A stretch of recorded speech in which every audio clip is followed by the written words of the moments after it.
طيب إحنا في الفيديو اللي فات ما شفناش مع بعض الفيديو بتاع السبلايسنج، تعالوا نتفرج عليه. When all introns have been removed,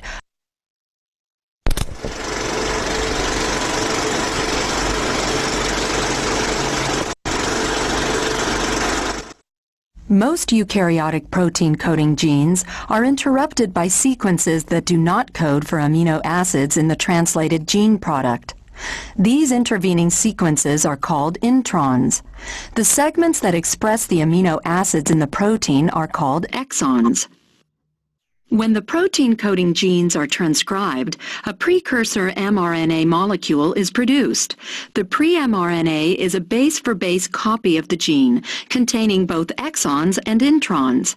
To produce a mature mRNA, the introns in the pre-mRNA must be removed and its remaining exons must be spliced together. This process is called RNA splicing.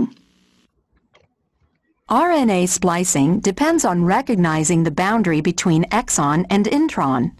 Introns typically begin with 5' GU and end with 3' AG. However, other nucleotides at both the 5' and 3' splice junctions also play an important role in specifying the exon-intron boundaries. RNA splicing occurs in a series of steps which involve small nuclear ribonucleoprotein particles, or SNRPs. SNRPs are complexes of small RNA molecules and a number of proteins. The first step in splicing occurs when the U1 SNRP recognizes the 5' splice junction between exon 1 and intron 1. U1 attaches to the GU at the 5' end of the intron. If a mutation alters one of these bases, splicing at this junction is blocked and the intron is not removed. In addition to the 5' GU and 3' AG intron sequence, there is also the branch point sequence that is important for RNA splicing. The branch point sequence consists of 7 nucleotides located near the 3' AG splice site. In mammals, this sequence is YNCURAY, where Y is a pyrimidine, N is any base, and R is a purine. U1 attachment at the 5' GU leads the way to the binding of the U2 SNRP. The U2 attaches to the final adenine of the branch point sequence. A trimer forms between the U4, U5, and U6 SNRPs. This trimer associates with both U1 and U2, bringing them closer together. This causes the intron to loop. After U1 and U2 are brought together, U4 is released. This release results in the formation of an active spliceosome, whose function is to remove the intron from between the two flanking exons. Cleavage first occurs at the 5' GU, separating intron 1 from exon 1. The 5' guanine covalently bonds to the final adenine, located in the branch point sequence. This looped structure is called a lariat. Cleavage then occurs at the junction between 3' AG and exon 2.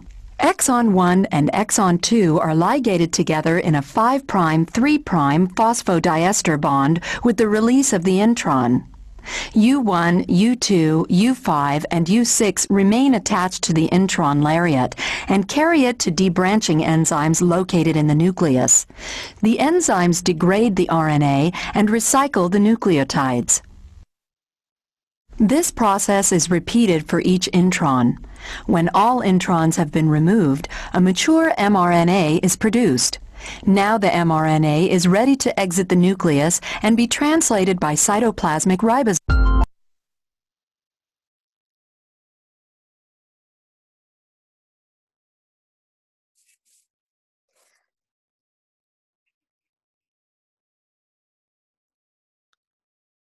طيب احنا exactly زي ما شوفنا في الفيديو كده ازاي الانترنس بتبقى removed والسبلايسوسوم والسنيربس والكلام ده كله خلاص شفناه مع بعض. دلوقتي بقى نكمل الجزء. فيه جزء سمعناه كده في الفيديو بيقولك انه لو في اي ميوتيشن عند السبلايس سايت بتاع الانترن، هنا مثلا عند ال 5' end بتاع الانترن، السيكونس ده فيه اي لخبطه، السيكونس اللي في النص في اي لخبطه، لان التو سيكونسز دول مهمين. احنا مش علينا اي تفاصيل في الفيديو اتقالت يا جماعه، مش عليكم التفاصيل، احنا علينا بس الكلام السيمبل اللي احنا بنقوله واللي في الهايلايت زي ما احنا متفقين. فزي ما شفنا السبلايسوسوم او السنيربس دي علشان تقدر ان هي تمسك في الانترون وتشيله، في سيكونسز هنا معينه ثابته كونسنسس بتعرفها ان ده انترون، وسيكونس هنا عند الاكزون انترون جانكشن بتعرفها ان برضو هنا في ايه، في انترون عشان يبتدي يحصل اللاريات دي. ف what about if there is any mutation at the 5' end of the intron or at the exon intron junction, if there is any mutation here or if there is any mutation in the intron itself, there will be disease, there will be failure of proper splicing, and there will be some genetic disorders. Some genetic diseases takes place because of this mutation at the exon intron junction. يبقى لو في اي لخبطه في البيزز اللي هنا اللي ما بين intron 1 ما بين exon 1 والintron ده مثلا، لو في اي لخبطه في السيكونس بتاع الانترون، السنيربس مش هتعرف ان احنا هنا هنعمل لاريات وهنشيل الانترون، مش هتعرف تخلي الاي تعمل اتاك هنا عند ال5' اند بتاع الانترون ونعمل اللاريات ونشيل الانترون ده، مش هنعرف نعمل كل ده، فده هيؤدي الى ديزيز اللي احنا قلنا عليه بقى ايه splice site mutation. So any mutation at the splice site will lead to a number of genetic disorders. Improper splicing, synthesis of abnormal protein. ما عرفتش اعمل splicing كويس، سبت الانترون مكانه ما عرفتش اشيله لان السنيرب ما تعرفتش ان ده انترون اصلا، وبالتالي هيبقى فيه بروتينز abnormal. any abnormal protein شكله غريب هيعمل disease على طول. 20% of the genetic disease result from abnormal splicing. 20% من الأمراض الجينية سببها abnormal splicing. مثال for example beta thalassemia, it's a type of hemolytic anemia which occurs congenitally in newborn. They have chronic anemia. Their hemoglobin decomposes, is not formed normally due to failure of proper splicing of the beta globin gene. Therefore, there is defective beta globin protein which forms the hemoglobin. So there will be anemia because the red cells will not be functioning. يبقى المرض اللي هو انيميا البحر المتوسط او البيتا ثلاسيميا نوع منه بيبقى سببه ان في لخبطه في السبلايسنج incorrect splicing. فالبيتا جلوبين جين اللي بيعمل الجلوبين بتاع الهيموجلوبين هيتصنع ايه abnormally وكميته قليله جدا، فالهيموجلوبين كميته تبقى قليله جدا في خلايا الدم الحمراء فمش هتعمل الوظيفه بتاعتها، وده يؤدي الى احد انواع الانيميا الشهيره. The last thing we are going to mention in this lecture is alternative splicing. What is alternative splicing? This alternative splicing allows that one pre-mRNA can form many different mature messenger RNA by splicing. These different mature messenger RNA, they have different exons. From the same messenger, they have different exons because we choose here, we have, for example, 4 exons. We are going to choose in this protein the red and the green and the blue exon. So we're going to form a different protein. And in the other mature messenger RNA, we are choosing the red, the yellow, and the blue exon. So we are forming another protein. Both proteins have similarities in their structure, but they are protein isoform.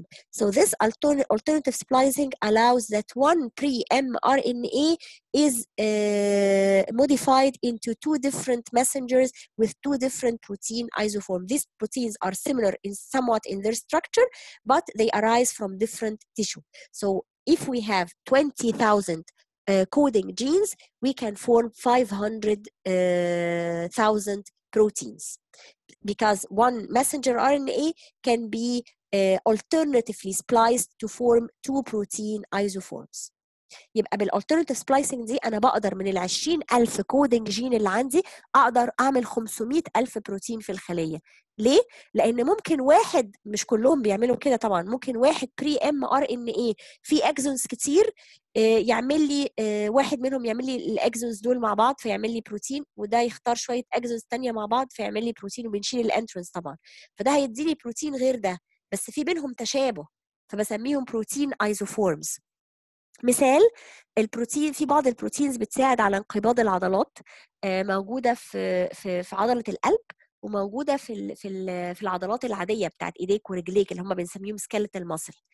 البروتينات اللي بتساعد على انقباض القلب دي مثلا اسمها تروبومايسين، من ضمنها واحد اسمه تروبومايسين.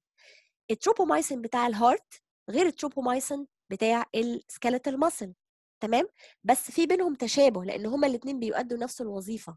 اوكي، فده اسمه ان انا ممكن من واحد تروبومايسين جين اقدر اعمل ده بتاع الهارت في الهارت، واقدر اعمل ده بتاع السكيلتال ماسل في السكيلتال ماسل، او في نفس الخليه اعمل تو بروتين ايزوفورمز هيؤدوا وظائف ممكن تبقى مختلفه عن بعضها شويه بس متشابهه، بس يخلاني اعمل عدد كبير من البروتينات من عدد قليل من الجينز اللي هم الكودينج. تمام؟ عندنا 20,000 جين بس هم اللي بيترجموا لبروتين كودينج، ومعظم الجينات بتاعتنا نون كودينج زي ما اتفقنا. فعشان اقدر اعمل عدد البروتينز الكتير ده من عدد الجينز القليل، عندي البروبرتي بتاعت الالترناتيف سبلايسنج.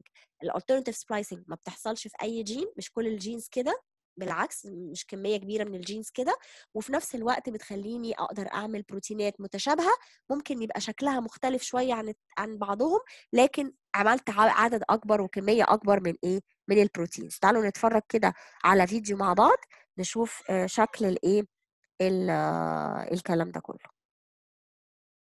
شوف بس كده حاجة، ايوه نشوف الفيديو بتاع الالترناتيف سبلايسنج.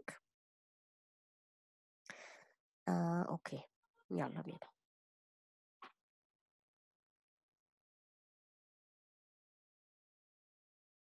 I have to stop and tell you guys about Lecturio. Lecturi. In this video, I want to talk a little bit about what alternative splicing is. Alternative splicing, otherwise known as alternative processing, the simple idea of it is simply that we're taking the same, you can take the same mRNA transcript and it can be sliced in different ways. Now, why is that significant? Because this yields different proteins from the same gene.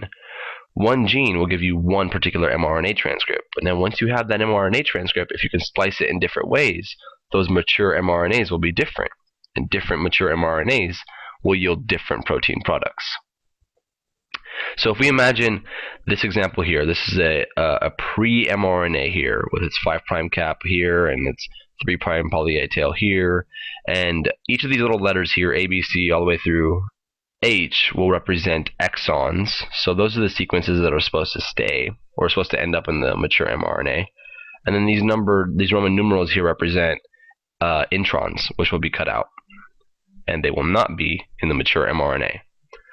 So this can be spliced in a variety of ways. I've only shown two here, but if alternative splicing occurs, maybe we'll take out some exons and then we'll yield it so that only exons A, C, E, F, and G show up in the mature mRNA.